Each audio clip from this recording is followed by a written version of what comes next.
কালো গেঞ্জি গায়ে পুলিশের সামনে বুক টান করে দাঁড়ায় আবু সাইদ।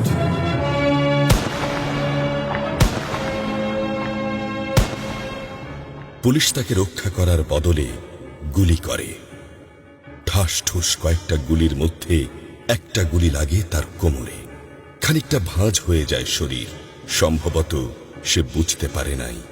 ঘাড় ঘুরিয়ে কোমর দেখার চেষ্টা করে একবার, তারপর আবার আগের মতো আবার দুই হাত প্রসারিত করে সিনা টান করে দাঁড়ায়। ডান হাতে ছোট্ট একটা লাঠি। বিশ্ববিদ্যালয়ের প্রধান ফটকের পাশে বেশ কয়েকজন পুলিশ, হাতে রাইফেল, রাইফেলের তাজা গুলি, আবারও গুলির শব্দ।